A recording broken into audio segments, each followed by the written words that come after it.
I tell you what, it makes a nice difference to be able to come into one of these videos, me previewing the next game, Southampton on Saturday, early kickoff, and not do it off the back of United being abysmal. First two games of the season, Brighton and Brentford, let's just pretend it didn't happen. They were games 39 and 40 of last season. That Liverpool game there was game one of this new season. So many positives to take from it. I'm going to run through my predicted, maybe not just my predicted, what I think we should be starting.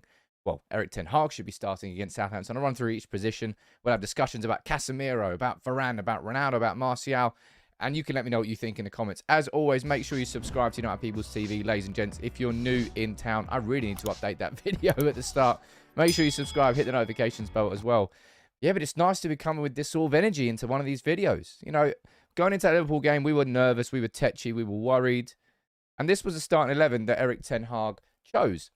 There wasn't really too many surprises. I got 9 out of 11 right. What did I get wrong? I got McTominay. I didn't think he would start. I thought Fred would start.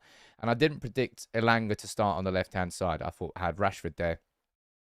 Oh, did I have Ronaldo through the middle? I can't quite remember. I think it was Ronaldo or Martial. None of them started. There are quite a few questions to ask about this. So this is the starting 11 from the last game, and I definitely will be making changes.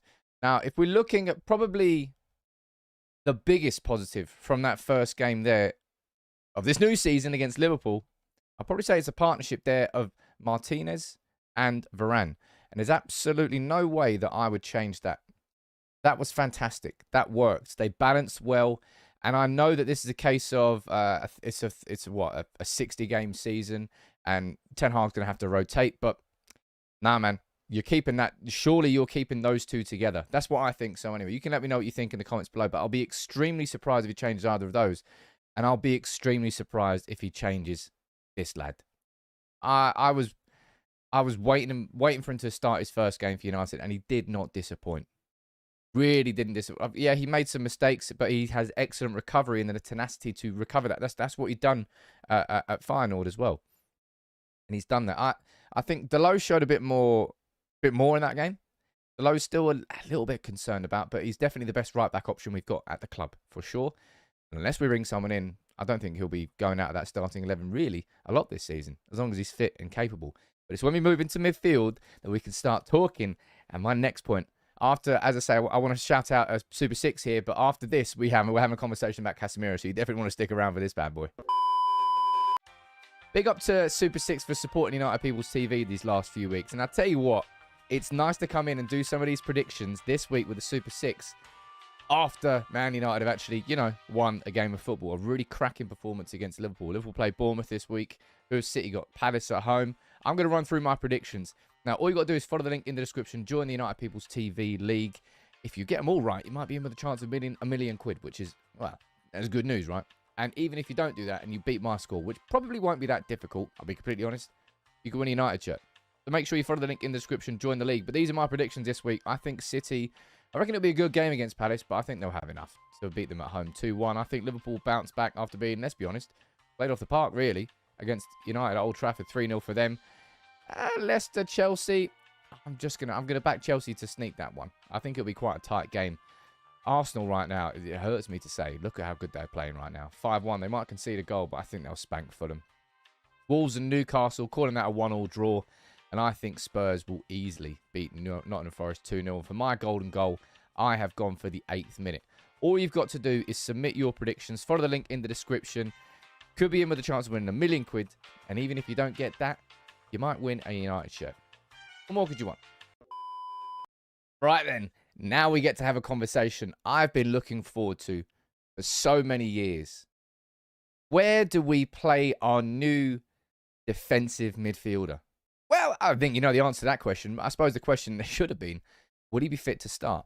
Now, Casemiro was pictured in training today. Full training with Manchester United. His work permit is obviously sorted. Otherwise, he couldn't legally do that. So Casemiro should be available for the game as long as he's fit. Now, Casemiro's had a full preseason with Real Madrid. He was on the bench in their first game.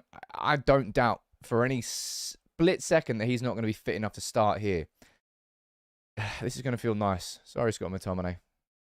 McTominay on the bench and Casemiro in there. And honestly, just look at that team now.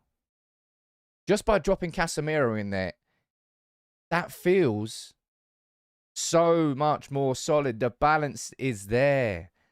Oh, I can't wait to see what this lad can do. I mean, I know exactly what he can do. He's proven it at Real Madrid year after year after year. He's already got a smile on his face training with his teammates. Interestingly, alongside Fred there. That's a conversation we'll need to have across the season. But I think in this game, we'll probably see Casemiro there with Eriksen in front of him and Bruno as the number 10. I imagine. Now, that will probably mean that Casemiro, of course, you know what happens in the 4-2-3-1 under Erik ten Hag. When we line up to start the game, it will be like that. When we're out of possession or in possession, I'm not sure. No, let me try to think about this. We're going to line up as a 4-2-3-1 there, but as soon as we go forward, Eriksen will go forward a little bit. Bruno will bring up, and Casemiro will drop in behind. Casemiro is going to make this his playground. That area of the pitch there. I wouldn't mind if he never left that area of the pitch. That's where we need someone to marshal in front of that defence, to protect Varane, to protect Martinez, to offer some protection to the fullbacks. Maybe if they bomb forward, Casemiro can drop into the space behind. He's a defensive king. And as much as I wanted Frenkie de Jong, it is a completely different profile of player we've got in Casemiro, and somebody who will make us so much better out of possession and so much harder to break down. We are going to become a far harder team to beat because Casemiro is in that team. And we need to get rid of that soft underbelly. And that's like adding a suit of armor or a Kevlar jacket. That's what Casemiro is going to be for this defense.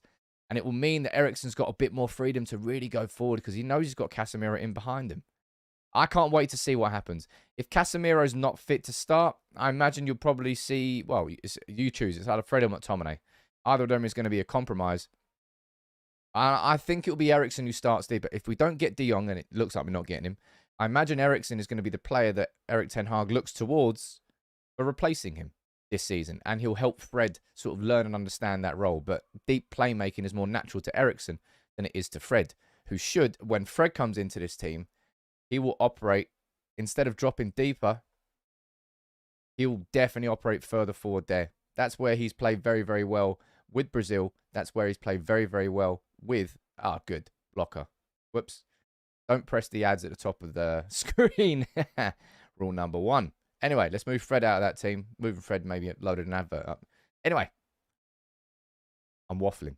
Let's move on from that position. And let's move up front. Because there's definitely a big question to be asked about up front. And it's Cristiano Ronaldo and it's Anthony Martial.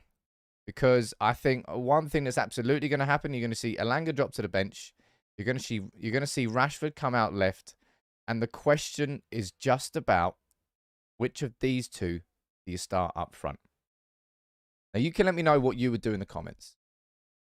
I think Erik ten Hag's got a really difficult... He's in a really difficult position right now because in Cristiano Ronaldo, he's got a player who he knows wants to leave. And a player who ideally he would probably allow to leave because he'd find a new club. But if Ronaldo's going to be staying because he can't find a club, he has to keep Ronaldo happy. Does that mean that he comes in for this game against Southampton? But Martial was on the bench and we played well in that first half. I thought Martial had a great impact when he came on in that second half at half-time. He was sort of like telling Van Dijk where to go, where to defend. Really, really good performance from Martial. And he looked fit, he looked sharp. But I imagine Ronaldo's now got that fitness. I honestly don't know which way this one's going to go.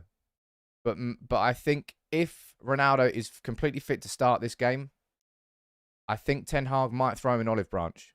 Because Ten Hag will probably be looking at this going, you know what?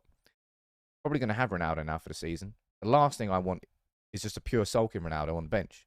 Start him here. Because what he's got to do now is rotate these players in and out. He's going to have to keep Maguire and Lindelof happy somehow, playing them in the cup games in and out. It's not just about sticking to the same 11. Look, I always go back to it, but Fergie was the best at it. That year in '99 with York Cole, Sheringham and Solskjaer. It was Sheringham and Solskjaer both scoring in the Champions League final. It's about keeping your players all chomping at the bit and giving them all minutes across the course of a season. So that would be my starting 11 to face Southampton. I wouldn't change Rashford or Sancho. I think both of them, of course, both of them scored against Liverpool, but both of them looked up for it, hungry for it. Now, of course, with Ronaldo up there, you can't really play that higher press as well. That will be a slight issue maybe, but maybe Bruno will drop. Of course, there's pressing issues that come with Ronaldo, but, well, they've always been there since day one. What do you think about that as a starting 11? Do you think we'll see Casemiro come into that team? I really, really hope we do. I really want to see Casemiro start this game, man.